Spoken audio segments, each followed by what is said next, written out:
Hyderabad core urban region కు సమగ్ర policy రూపకల్పన, సర్కారీ బడుల్లో కొత్త క్లాస్ రూమ్స్, సీఎం రేవంత్ కు బ్రిటన్ మాజీ ప్రధాని టోనీ బ్లెయిర్ ప్రశంస, హైదరాబాద్ బోనాల ఉత్సవాలకు నిధుల మంజూరు, సక్సెస్ఫుల్ గా రికార్డు సమయంలోనే రైతు భరోసా కంప్లీట్ చేయడం, 33 జిల్లా కలెక్టర్లతో తెలంగాణ తల్లి విగ్రహాలు, కేబినెట్ మీటింగ్ లో కీలక నిర్ణయాలు.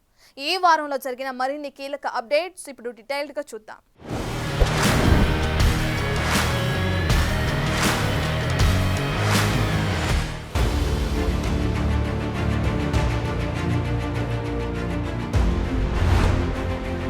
పెరుగుతున్న హైదరాబాద్ జనాభా అవసరాలకు తగ్గట్లుగా రాబోయే 25 ఏళ్లను దృష్టిలో ఉంచుకుని అవసరమైన ప్రణాళికలు రూపొందించాలని సీఎం రేవంత్ అధికారులకు సూచించారు. హైదరాబాద్ కోర్ అర్బన్ రీజియన్ కు సంబంధించి ప్రత్యేకంగా సమగ్రమైన పాలసీని తయారు చేయాలని ఆదేశించారు. నగరంలో చేపట్టిన వివిధ అభివృద్ధి పనుల పురోగతిపై మున్సిపల్ వ్యవహారాలు, పట్టణాభివృద్ధి శాఖ అధికారులతో సీఎం రేవంత్ ఈ నెల 25న ఉన్నత స్థాయి సమీక్ష నిర్వహించారు. అభివృద్ధి పనుల పురోగతిపై వివరాలను అధికారులు సమావేశంలో వివరించారు. కోర్ అర్బన్ తో పాటు సెమీ అర్బన్, రూరల్ ఏరియాల పైన ఒక స్పష్టమైన విధానంతో ముందుకు వెళ్లాల్సిన అవసరం ఉంటుందని, అందుకు అవసరమైన ప్రణాళికలు రూపొందించాలన్నారు. హెచ్సిటీ అభివృద్ధి పనులకు సంబంధించి వివరాలను అధికారులు చెప్పగా, ఓఆర్ఆర్ లోపల ఉన్న కోర్ అర్బన్ రీజియన్ లో భవిష్యత్ అవసరాలను దృష్టిలో ఉంచుకుని ప్రణాళికలు రూపొందించుకోవాలని సీఎం చెప్పారు. తాగునీటి సరఫరా, డ్రైనేజ్, రోడ్లు, మెట్రో కనెక్టివిటీ, ఎలివేటెడ్ కారిడార్లకు సంబంధించి పూర్తి ప్రణాళికలను తయారు చేయాలన్నారు.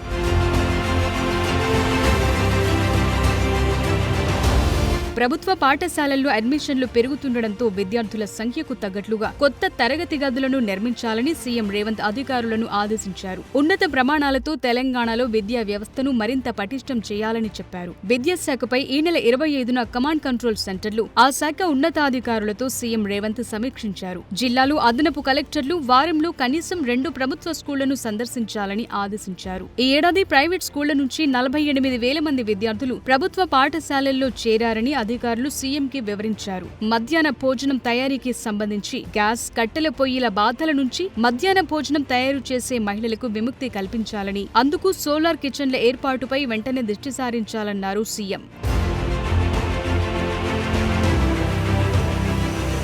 రాష్ట్రాన్ని ప్రగతి పదంలో నడిపించడానికి తెలంగాణ రైజింగ్ 2047 లక్ష్యంతో పనిచేస్తోన్న సీఎం రేవంత్ రెడ్డికి బ్రిటన్ మాజీ ప్రధాని టోనీ బ్లెయిర్ ప్రశంసించారు. రేవంత్ రెడ్డి పెట్టుకున్న లక్ష్యాలు తనను ఆకర్షించాయన్నారు. ఇటీవల ఢిల్లీ పర్యటనలో CM Revanth, Tony Blair meeting జరిగింది. ఆ భేటీ సందర్భంగానే తెలంగాణ రైజింగ్ విజన్ రూపకల్పన, అమలుకు సంబంధించి Tony Blair institute of global change TBIGC సంస్థతో తెలంగాణ ప్రభుత్వం లెటర్ ఆఫ్ ఇంటెంట్ కుదుర్చుకుంది.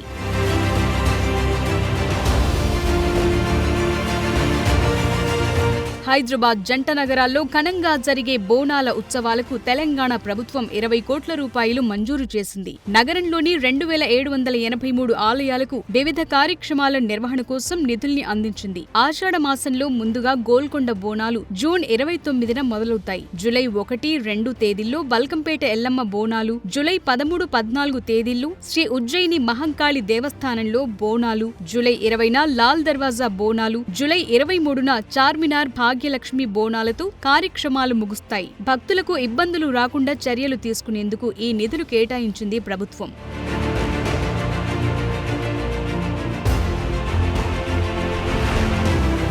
తెలంగాణ రాష్ట్రంలో వ్యవసాయాన్ని లాభసాటిగా చేసేంత వరకు ప్రజా ప్రభుత్వం రైతులకు అండగా నిలబడుతూనే ఉంటుందని సీఎం రేవంత్ రెడ్డి స్పష్టం చేశారు. వ్యవసాయం దండుగ కాదు, పండుగ. రైతులను రాజులను చేయటమే లక్ష్యంగా పనిచేస్తామన్నారు.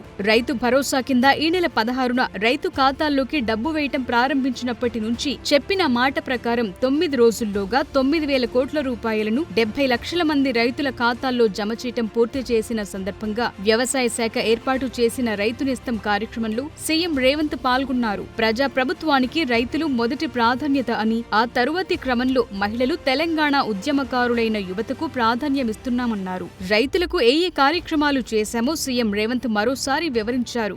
ఇవాళ నేను ఒక్కటే మాట చెప్పదలుచుకున్నా. వ్యవసాయం దండగ కాదు, వ్యవసాయం పండుగ. రైతు రాజును చేయడమే మా లక్ష్యం. ఈ రైతుల కోసం ఎంత దాకైనా ఎవరితోనైనా కొట్లాడతాం. ఈ తెలంగాణ రైతాంగానికి వ్యవసాయాన్ని లాభసాటిగా చేసే వరకు మా ప్రభుత్వం అండగా నిలబడుతుంది. ఈ రైతాంగ ఆశీర్వాదం ఉన్నోడే రాజు అవుతాడు. ఈ రైతులు తిరస్కరించినోడు ఎవడైనా రావణుడు అవుతాడు. మీరు అండగా ఉండాలి, ఆశీర్వదించాలి. మిమ్మల్ని అందరినీ గుండెల్లో పెట్టి చూసుకునే బాధ్యత కాంగ్రెస్ పార్టీ సోనియమ్మ తీసుకుంటుందని తెలియజేస్తూ ఈ నెల 23న జరిగిన తెలంగాణ కేబినెట్ లో కీలక నిర్ణయాలు తీసుకున్నారు. వచ్చే డిసెంబర్ 9వ తేదీలోపు రాష్ట్ర వ్యాప్తంగా అన్ని జిల్లాల కలెక్టరేట్ల ముందు తెలంగాణ తల్లి విగ్రహం ఏర్పాటు చేయటం, చౌటుప్పల్ నుంచి సంగారెడ్డి వరకు 201 కిలోమీటర్ల పొడవున్న రీజనల్ రింగ్ రోడ్ కు ఆమోదం, బనకచెర్ల విషయంలో తెలంగాణ హక్కులను కాపాడుకోవటానికి చట్ట న్యాయపరమైన పోరాటం కొనసాగించటం, విభజన చట్టంలో పరిష్కారం కాకుండా పెండింగ్ లో ఉన్న అంశాలపై ఉన్నత స్థాయి కమిటీలో చర్చించాలని కోరుతూ ఆంధ్రప్రదేశ్ ప్రభుత్వానికి లేఖ రాయటం, కాళేశ్వరం ప్రాజెక్టుకు సంబంధించి న్యాయ విచారణ కమిషన్ కోరినట్లుగా పూర్తి వివరాలను అందచేయటం, 2036 ఒలింపిక్స్ లక్ష్యంగా రాష్ట్రంలో క్రీడాభివృద్ధి, అందుకు అవసరమైన మౌలిక సదుపాయాలు కల్పించడంతో పాటు వివిధ ప్రోత్సాహకాలతో రూపొందించిన స్పోర్ట్స్ పాలసీకి ఆమోదం, అలాగే తెలంగాణ $3 ట్రిలియన్ ఆర్థిక శక్తిగా ఎదగాలన్న లక్ష్యంతో రూపొందించిన విజన్ 2047 కు ఆమోదం, రాష్ట్రంలో క్యాన్సర్ కేర్ సిస్టమ్ అభివృద్ధి పరచాలని అనుకున్న నేపథ్యంలో ప్రముఖ ఆంకాలజిస్ట్ డాక్టర్ నోరి దత్తాత్రేయుడిని ప్రభుత్వ సలహాదారుగా నియమించడానికి ఆమోదం తెలపటం, సంగారెడ్డి జిల్లాలోని ఇంద్రేశం, జిన్నారంలను మున్సిపాలిటీలుగా, ఇస్నపూర్ మున్సిపాలిటీ అప్గ్రేడేషన్ కు ఆమోదం వంటి కీలక నిర్ణయాలను కేబినెట్ కమిటీలో తీసుకున్నారు.